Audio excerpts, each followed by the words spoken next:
The ball will start in the goalie position in possession of Erik Hueltner. And here we go. And the World Series is underway. That's Terry Rue in the forward position. Brandon Munoz at goal. Tony Spredeman over there on the left side with Erik Hueltner. And here is Munoz. Best 3 games out of 5. Single elimination. This is the elimination bracket. Of course, you spend the morning qualifying and then, of course, move into the elimination bracket. And was that a quick slingshot attempt? It was a quick slingshot. Munoz was on it. That ball set up the near side and grabbed by Hueltner. Erik Hueltner going to get it through. And Rue able to pick it up. Terry, of course, former world champion with Robert Mares. Now, Terry's pull shot got better and better through the qualifying rounds.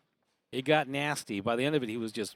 Well, you know, the one thing with Terry Rue, you know he has put in the table time. You know, Terry is one of the hardest working players on tour. A guy who spends a lot of time in preparation for these kinds of events. And that was probably a dead bar long pull shot that got blocked by Erik, by the way. Well, I think early in a match, what are you looking for if you're Erik Hueltner? You're not giving up the long early on. Going to make him hit it. Oh, beautiful pass here. Now, Hueltner Brandon did brick Tony. He bricked him in the qualifying. Oh, and the dink makes it 1-0. I'll get better, Jim. I'm running over you a little bit, but then you could always look at me and give me the finger like Mutombo. Shut up, Torres. I get it. Oh, that finger. Yes. Yeah, the index finger, dude. Come on. And stolen away here by Spredeman, who will again set up the pull kick, try to go short side, blocked by Munoz. Tony will get it back. The one thing, no matter what, in classic doubles, in open doubles, in any doubles, Tony's always going to have the great 5.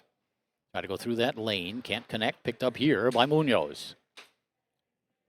1-0 lead early on for Tony Spredeman and Erik Hueltner. First game, best 3 games out of 5. The winner advances to the quarterfinals. The loser would finish 9th. Hueltner again, just looking to clear. That's his approach.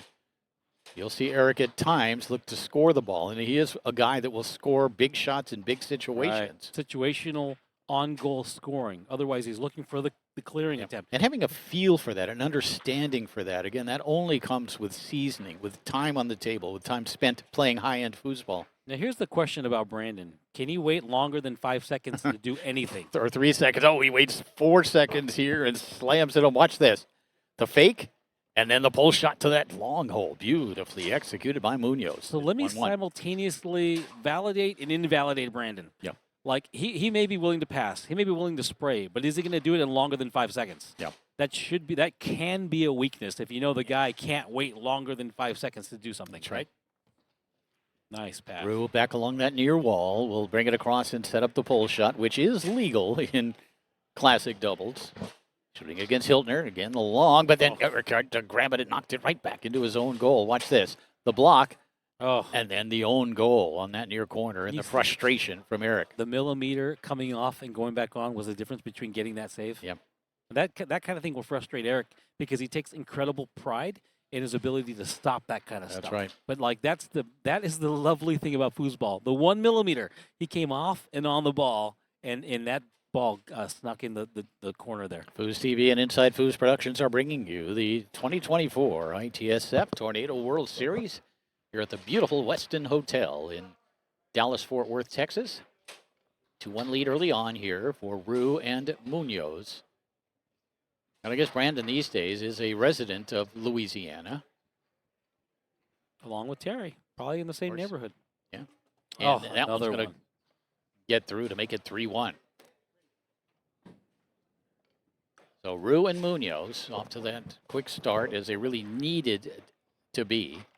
Shot down the middle here by Hueltner, and there's Spredeman to scoop up the rebound. He'll set up the pull kick. Haven't seen the big long from Tony yet.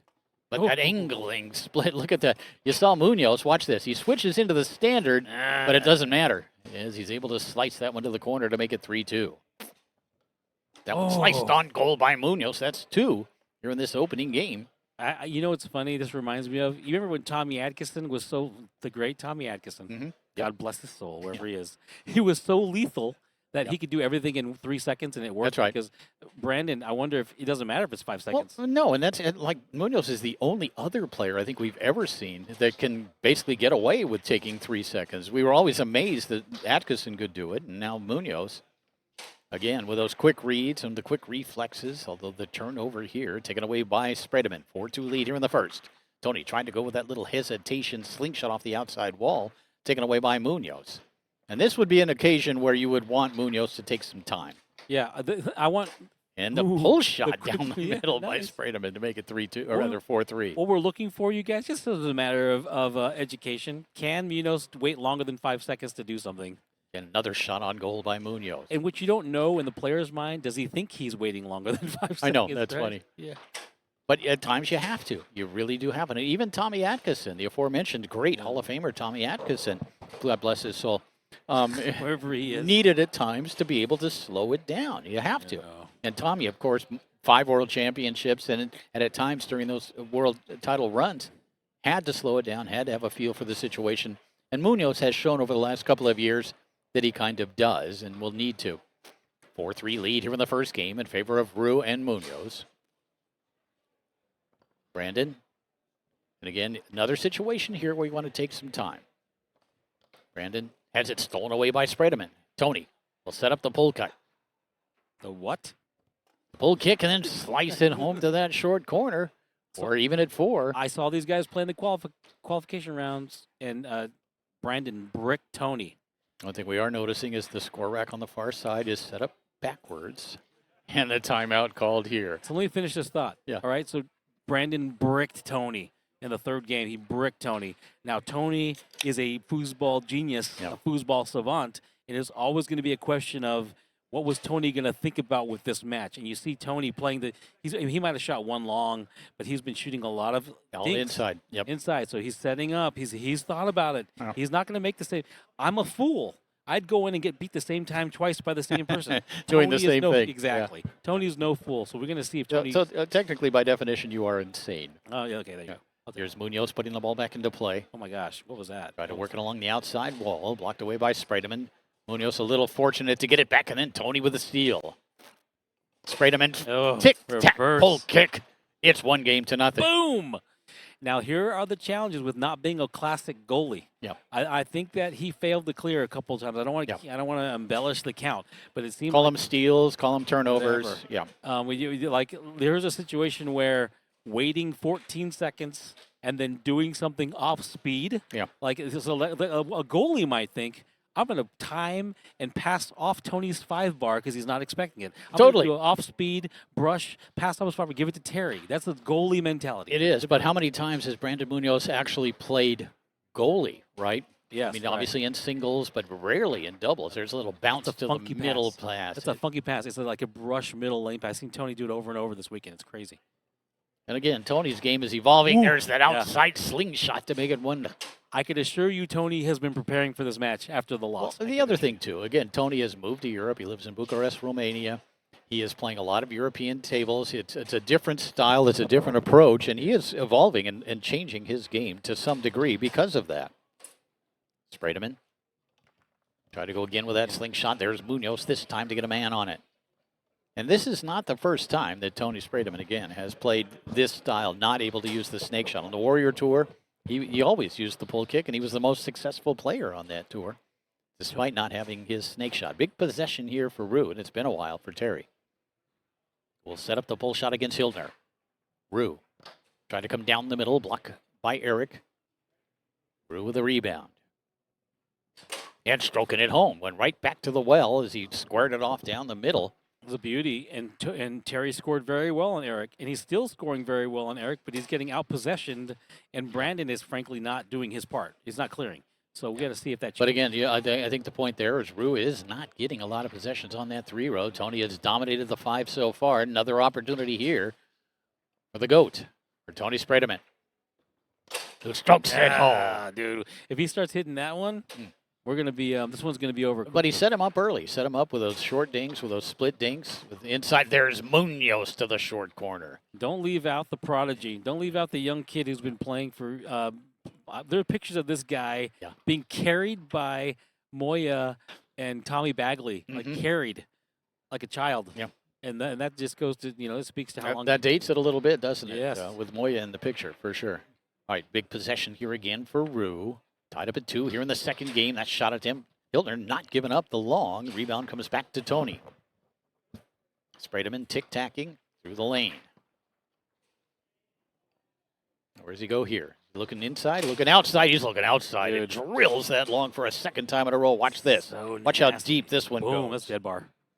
That's the spray dead bar. Actually, that's an ongoing thing right now, whether a spray dead bar exists. And If it is, it'd have to be a very subtle spray on a tornado table. I gotta troll people. People. On Bonzini, that's different. Yeah, yes, Bonzini. We're going to have a conversation here. Whatever Terry says, I believe, though. But yeah, I do too. I believe everything. With that, I think they wonder where the ball goes because it's like classic doubles. Off the table, it goes back to the goalie, right?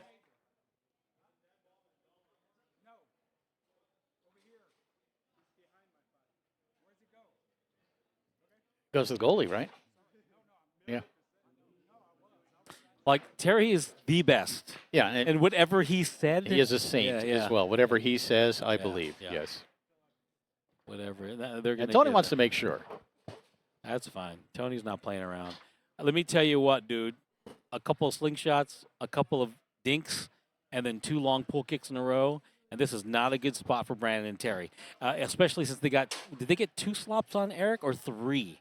They got to 4-4. But be a 2 or 3. You good? You back?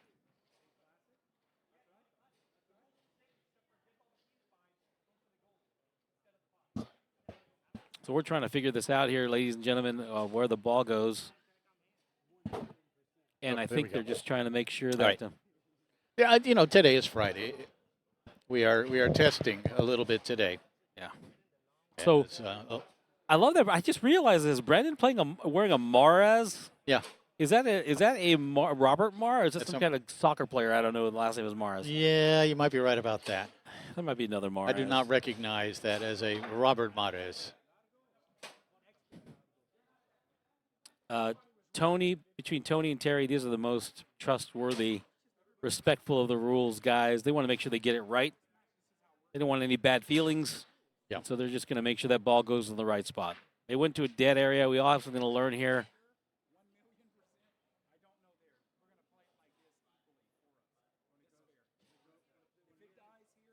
I just believe whatever Terry Roos says. Yeah. Yeah. And Tony, of course, also one of the great sportsmen. Like Terry Rue is one of the few people that has 2 legitimate children and is still a virgin. However that works, dude, I don't know. That's immaculate. Yeah, it's immaculate. Here we go. Ball put back into play by Hueltner, who fires that one down the middle, caught by Tony. They lead 3-2 here in game 2. Spredeman and Hueltner leading 1-0 is Tony again. We'll set up the pull kick. And call timeout. Nice. You didn't get a chance. If you get a chance, go to Inside Foos TV YouTube and watch the interview with Tony Spredeman. Yeah. He's 17 years old. He's playing like a 25-year-old Frederic Collignon. He's playing in the finals of Open Singles World Championship, and he's making decisions that you would expect of someone who's been playing for a decade longer. And you know why part of that was, right? Because he trained with Terry Moore. Okay, yeah, right. There was that just previous to that, he had spent several months training with Terry Moore, one of the smartest players to ever play the game.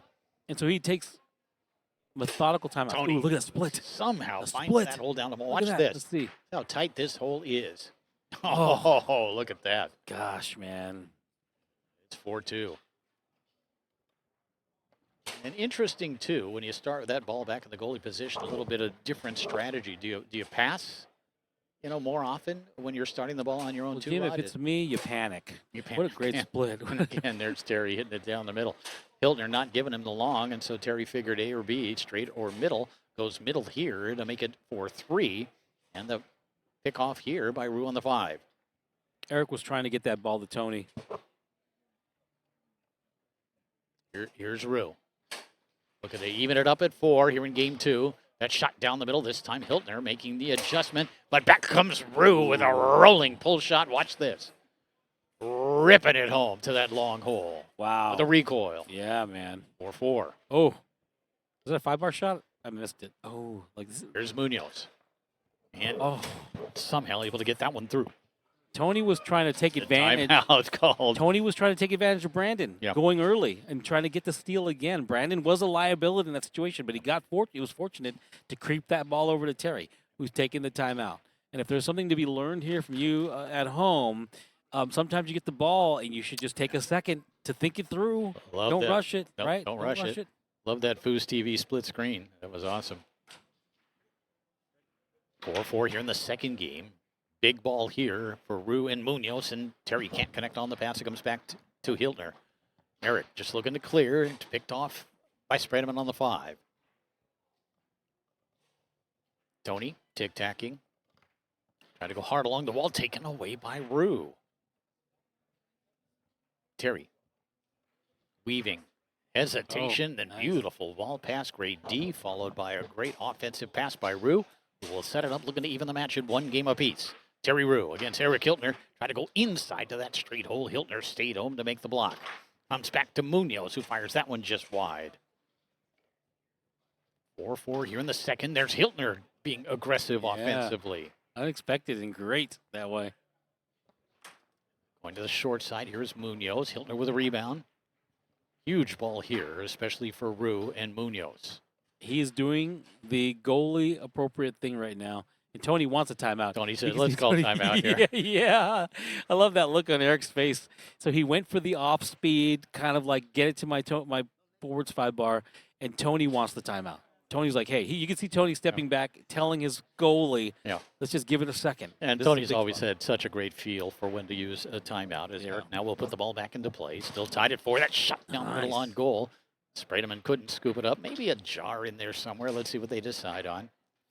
Probably going to award this to Tony's 5. Let's see. Terry, I trust whatever Terry says. Whatever Terry says. On the 5. Brandon's like, I give it to him on the 3 here. Let's see. I think Brandon's feeling the peer pressure of having angels at the table. Maybe. And they're awarding it to Tony on the 3 rod. I don't know about that. The 5, yes. 3, the chance to win game 2, but there's Munoz getting out there to make the block and the rebound. Caroms to the 3 of Rue. You can see Tony's face right now, kind of like he just missed what he was going for. That rolling pull shot off the corner and in. And we're going to a 3rd game. Watch this. Boy, did he get that deep. That's the dead bar spray. It's 1 game apiece. That's the dead bar spray. What a great view here. Foosball TV, bringing the production. Inside Foos, bringing the lingo. Watch this again. Let's look at it one more time. As Rue, watch this. Rue will bring it across and then get interrupted by actual live play. We can't miss the moment. 1 game apiece. Here we go. Ball put into play by Hueltner, taken away by Rue. His pass stolen by Spredeman, who will look to advance here, and he does nicely along the outside wall. Spredeman shooting the pull kick. Then a little hesitation, squaring it off with a hard dink to make it 1-0. Nice. Pretty. It was always impressive to watch Tony shoot the pull kick on the Warrior table, where that was the primary shot. I don't know what just happened there. I don't know if Tony kind of an odd play, or he let that one go like he wasn't on the rods. Rue, and there's Hueltner again, and Erik's always going to get a piece of you. One thing you did not see is Erik Hueltner get drilled, and a beautiful pass here. That was a pretty snappy far wall pass. Tony likes to do that little hesitation. This one, though, blocked and taken away by Munoz. Of course, Brandon, originally out of the nation of Costa Rica, looking to dump it here. It comes back to the 5 of Rue. Very smoothly along the near wall. We're even at a game apiece. Round of 16 action in classic doubles here at the 2024 ITSF Tornado World Series. And another pass here. That's 2 here in game 3 from Hueltner to Spredeman. Tony. As time Munoz is there. Brandon kind of using a standard 3-man defense.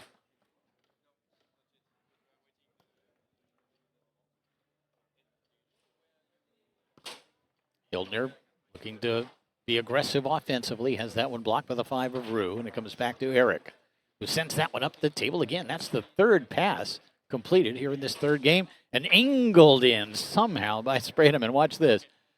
I think Tony's just got 2 or 3 ways to attack a comparably aligned hole. Yep. Right? He's got the off speed, the dink, the hard angle, the fast wrist short hole, all with the first man. 2-0 lead here in game 3 for Spredeman and Hueltner. Picked up here on the 5 by Rue. Quickly advancing along the near wall is Terry. Rue looking inside probably here, straight or middle. That was a short side effort. Oh. And the rebound, then lost it back to Hueltner. Spredeman and Hueltner won game number 1. Rue and Munoz came back to win the second game. That's the 4th pass completed here in this 3rd game. But again, these guys live together. They grew up kind of together. They have played together. They really understand each other. Talking about Spredeman and Hueltner. And the timeout called here by Munoz. We look at the master level, which you have watched exponentially more than me, and I have like a decent run of experience. It tried the quick slingshot effort, probably still had 5 seconds left. Yeah. Felt the need to call a timeout. That's a little bit of like mostly forward, like that's a forward playing goalie. It kind of is. Yeah, That's a great call. Right? That's right. I mean, because you just burned the timeout that your forward may need. Granted, you don't want to do anything stupid.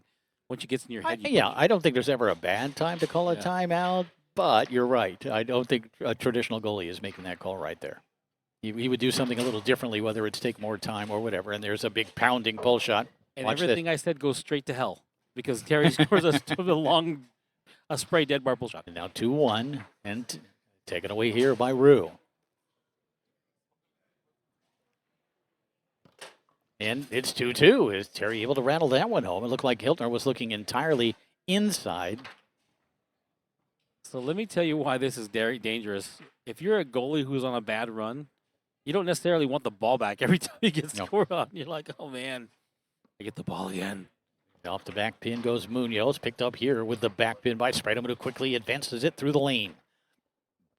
Tony coming back with a dink on the near side. What an option here. You're thinking pull kick. And it was a middle dink. He comes back push kick. Yeah, the middle dink.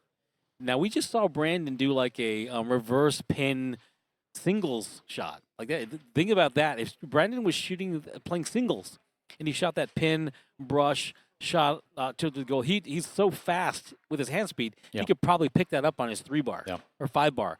And like in transition again, but it's doubles, so it's not the same, right? And Munoz putting it back into play, trying to bring it down the middle. Picked up here by Rue. And Terry smoothly along the wall, but couldn't hold on to it. Spredeman able to pick it up. 3-2 lead here in game 3 for Tony and Erik. That was that middleman pass. That's kind of an off-speed weird one. That's something we've seen a lot on the German-style tables where they'll do that chip up to the middleman. 4-2 lead. Oh, off the wall. Worked. Picked up here by Rue. And coming back with a push kick by Terry to make it 4-3. Now, the last game was 4-2, and Terry, Rue, and Brandon came back. They did. Let's see what happens here. Now, there's an overtime, I believe. And that one's going to rattle in. It is now 2 games to 1. This is 3 out of 5. I'm horrible. I'm just learning Daniel, I hear everything that you're saying. I hear everything that you're saying, and it's kind of loud. I don't mind it. It's just I can't hear him sometimes. Yeah. I don't mind it, but it's loud. That's all. Okay.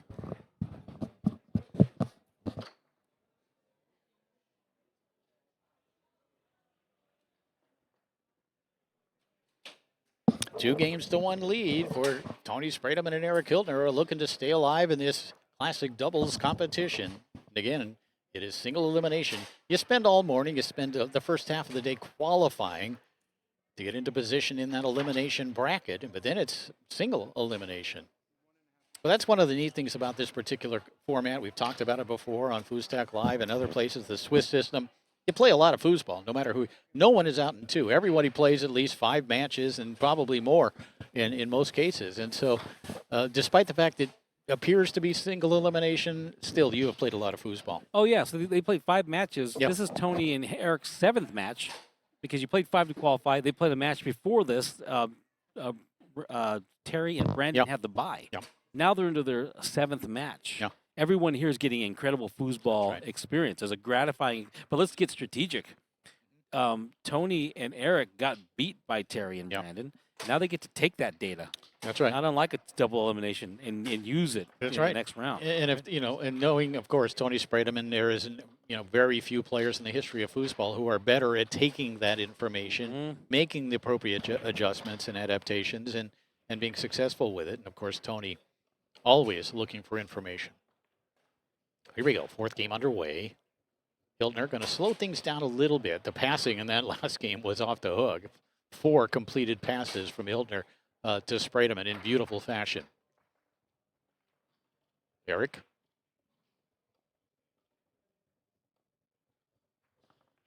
Again, slowing it down a little bit, able to squeeze this one through to the 5 of Spredeman. Tony dancing with the ball on the 5, try to go along the wall, blocked by Terry, comes back to Tony. Look for him to go right back to that wall. Nope, going to bounce it to that middleman. Nasty. And that is something he has added recently, yes, no doubt, and probably because of the European experience. And there's Munoz out there to make the block. Yeah, it's funny because Munoz was blocking the dead bar. He was on it. And so that's the only way he got that. How many shots has Tony had in this match? 20? Yeah. How many shots has Terry Rue had in this match? 4? Yes, and it's funny how close it's been, right? Yeah. Here's Spredeman again. And again, there's Munoz out there bringing that far man to make the block. Spredeman, what kind of adjustment will he make here? Try to go inside. And again, there's Munoz doing the job defensively. Shot down the middle by Brandon. Rebound grab by Rue. What a shot by Munoz. So he's just so dangerous, right? He hits the ball so hard. His lateral speed so fast, too. Yeah. Couple of blocks here by Hueltner. Still no score here on the 4th. Jim Stevens, Mark Torres, Daniel Sorger, Julian Vortman, the entire Foos TV / Inside Foos crew. And there's the left hook from Tony. Watch this. He is so good at this. So beautiful. And it's brutal. I mean, here's the thing about foosball and the serotonin levels that we spoke about. It's the highs and lows. There was a block and a pass from Erik and another block, and you're just like deflated, you're inflated. You're like, okay, man, this is hot, this is good, this is great, it's bad, this is amazing. It's all happening in nanoseconds, right? Yeah. And Tony, of course, blasting that one, which, unless you're looking for it, you're not blocking that left hook from Tony Spredeman. Nice dancing with the ball by Munoz, trying to send it near side, intercepted by Spredeman. Quick pass along the wall, then down the middle for Spredeman. Munoz has been very good defensively in this 4th game against Tony's 3-rod. Rue able to scoop up the rebound and advance it through the lane. Terry with a rather rare possession. He'll set up the pull shot attempt, blocked by Hueltner. Terry snapped it off beautifully, but Erik was there, and again. And as Tony is adapting and evolving, and Brandon is, so is Erik, right? So like Erik, Erik's been in front of that ball with great defense, pull shot defense. It's easy for players, especially at the middle level or lower level, to kind of fall into grooves to where they're not going to change, right?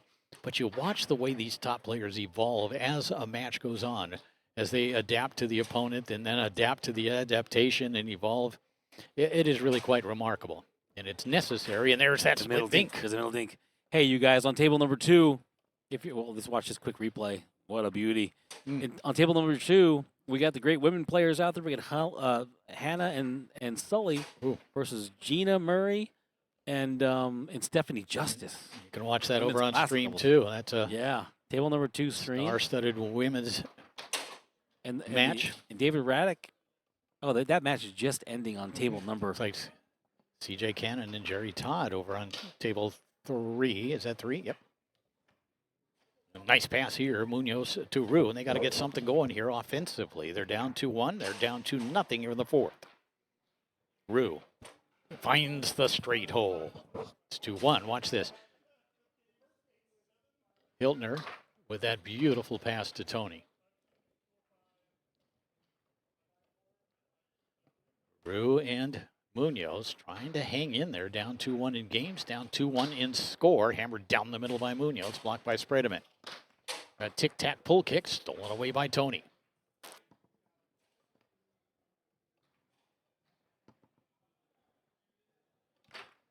Spredeman tried to go with that slingshot. Munoz looking for it to make the block. Tony executes that far wall slingshot effortlessly, but back comes Rue along that near wall, looking to even up game number 4 and 2 goals apiece as he sets up the pull shot. Long pull shot. Hueltner not giving him the long again. Quick push kick. Hueltner there. So Terry's starting to get possessions. That's the good news. The bad news is he's not able to get through Hueltner. But another opportunity here. But again, Hueltner there. Oh, it's great defense played by Erik.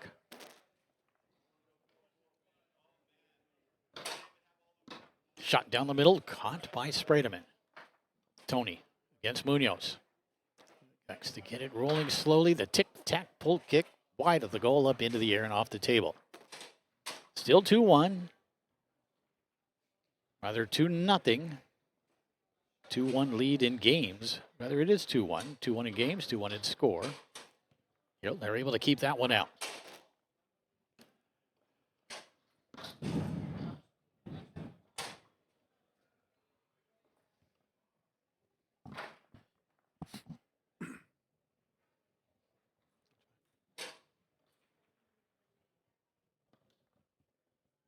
Picked up here by Spredeman.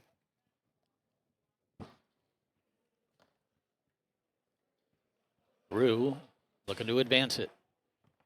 And he does along that near wall, but Terry, who has only made 1 of his last 7, has this one blocked again by Hueltner, who's just simply not giving up that long pull shot, Mark. He's just doing work back there, Jim. I gotta take a swig of You sure do. Another opportunity here for Rue.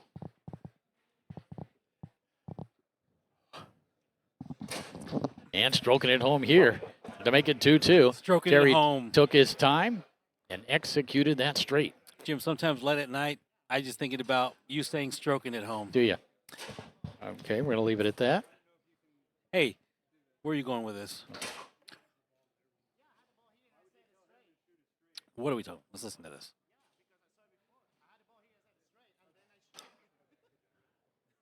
Looks like some fun engagement down there, Jim. I'm not sure everybody thinks it's fun, but we're even at 2 here in the 4th. Rue able to pick this one off. And again, this is a game that Terry Rue and Brandon Munoz must have to stay alive in the men's doubles competition. Shot down the middle, just wide of the goal by Munoz, and Tony able to advance it along that wall. If you're just joining us, these are elimination rounds. 16 teams left. Win or go home. Yeah. They're having fun down there.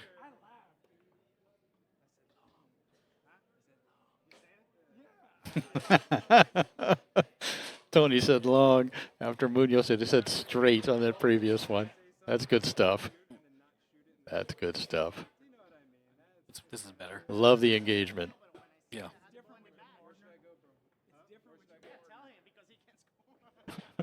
These guys are having fun. He's telling Tony he can't score. Now, the love between these players is real. Brandon Munoz has a Tony Spredeman tattoo. By the way. Yeah. He has the logo of Tony Spredeman tattooed on his arm. That's the adoration. But the other thing is Brandon's not afraid of Tony. No. Not afraid of him at all. Tony was one of Brandon's mentors growing up there in Costa Rica. In those hot, steamy garages down there in Costa Rica. It's where they play all night long every day. Yeah, man, where the plantains are fried. Yeah. And the mosquitoes are the size of hummingbirds. I was going to add something else, Jim, but you just threw me off, dude. Sorry, man. Thank you. Sorry. I'm a birder. 2-2 here in the 4th. 2-1 lead for Tony Spredeman and Erik Hueltner. Round of 16 action in the elimination bracket of classic doubles. Again, classic doubles, you can't shoot the snake shot. The ball will start in the goalie position after every score. Tony, try to go short side. Munoz, who has done a really good job defensively because he's had to. Tony has had a lot of possessions. Rue can't get a possession here as he lets that one get away from him. Tony will look to get one through the lane. Spredeman try to go long, and Munoz not giving it to him. Been an interesting battle between Spredeman and Munoz, and that one's going to sneak in against Hueltner to make it 3-2. You saw Tony's frustration because Tony felt like he should have scored in those last few possessions. keeping on this theme, Jim, if of course, you're at InsideFoods.com right now, we're going to have another senior doubles match on table number 3. And right now on table number 2 is Hannah and Sully versus Stephanie and Gina Murray. Of course, Stephanie Dean and Stephanie Justice. Justice these days, but of course we all remember her as Stephanie Dean, as Terry Moore's mixed doubles partner for several world championships. Yeah, there's an argument to be made that Stephanie Justice should be in the Table Soccer Hall of Fame here in the U.S. She had a great career. Yeah. And congratulations to another great lady player, Joy Stewart, now Corporal, who was also inducted to the Hall of Fame. Watch this. Here's Terry Rue finally finding the long hole. Nice camera switch, guys. It's 4-2. Back comes Hueltner. Another pass to Tony. The shooting percentage has not been great for Tony Spredeman. He's had a lot of opportunities, but Munoz, for the most part, has done a very good job defensively, although Brandon turns it over, then takes it right back. Shot on goal by Munoz. So it's easy to say what to shoot in hindsight, but it takes some courage to shoot a middle pull kick when there's 2 men blocking that hole. Yeah. But that's what's open right now, That's right? right. I mean, and maybe that's why the pull kick hasn't really been in vogue the last 30 years, because you got to start resorting to these shots where there's clearly 2 men on that hole. Even the pull shot, you could say straight or long, there's only 1 man blocking it. This you might have to shoot I think he tried right there. I think maybe he's taking some more time here. He's trying. He's trying to go for that middle hole. It's off speed is different ways, but it's the right idea. And there's Munoz. It's 2 games apiece.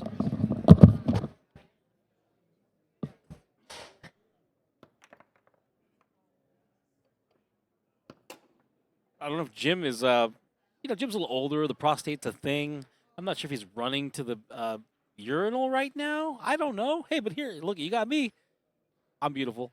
So this match has been amazing. We get to see how master players start thinking about what's the next game look like, what's the defense look like, what is the adaptation, and what do I need to do to change up. We saw Tony go from scoring at a high percentage to going to a low percentage. We see Brandon take advantage of by shooting and trying to pass too early, and it all comes together in the 5th game. Now, if I was a betting man, I'm not a betting man. If I was a betting man, I'd be betting on Tony and Erik this last game, because Tony's got a great adaptability. Oh, look at these. There's a great shot of the crowd here. We got some fans watching these early elimination matches. We got people on their phone browsing inappropriate stuff. No, I'm not sure if that's true at all. What a great camera angle here. The goalie's going to start with Erik Hueltner. The ball's going to start with Erik Hueltner. And here's why we love to watch master level play. They put it all together here. Everything is there's Terry and Brandon getting all fired up, ready to go. They put it all together in this game. Whoever adapts the best and could take all the information from the prior games and put it together, it all culminates in this 5th game. There's Erik Hueltner and Tony Spredeman. Game 5. Now, Erik has been really, really good at getting the ball to Tony's 3-bar last couple games. Quick pull kick effort. Brandon in front of the ball. Speed is such an equalizer, especially a young man like Brandon, who's a little twitchier than all these guys because he's 10 years younger. And so hand speed, recovery, quick decision making, it all matters, and Brandon is in that prime age group. Tony's still's got the hand speed himself, though. Tony will tell you he's not going anywhere with hand speed. Now, Tony's been getting blocked quite a bit last couple games, last game specifically.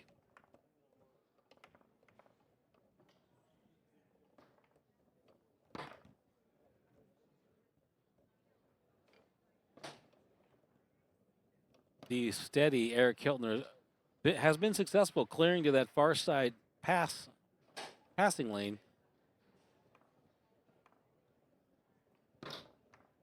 Quick pull kick effort. Here comes Jim.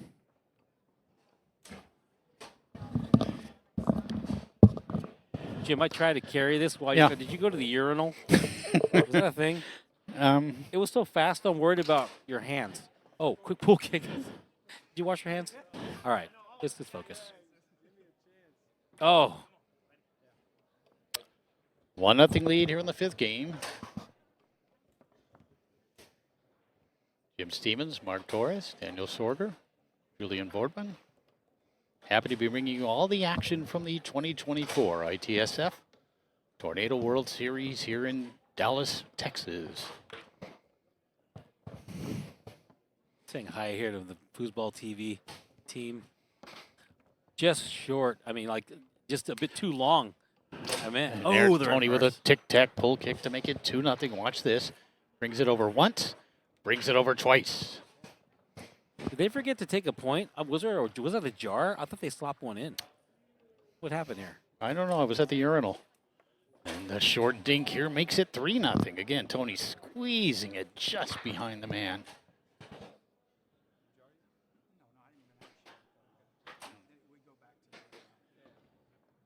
Do love the table mic. That's funny. Got a little inside joke about where the ball's supposed to go after it goes dead. Spredeman and Hueltner have come out to get the first 3 of game number 5.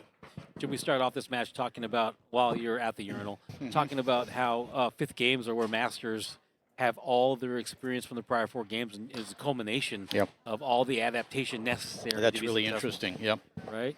Totally. So you take all this data. And baked off the outside wall by Hueltner. Watch this. Doesn't take much time. Cleanly off that outside wall and in. Oh, and there it is, just like that 5th game, about 40 seconds long. And it's Spredeman and Hueltner who come out on top as they eliminate Terry Rue and Brandon Munoz to move into the quarterfinals of the elimination bracket here in Classic Doubles. Man, that was just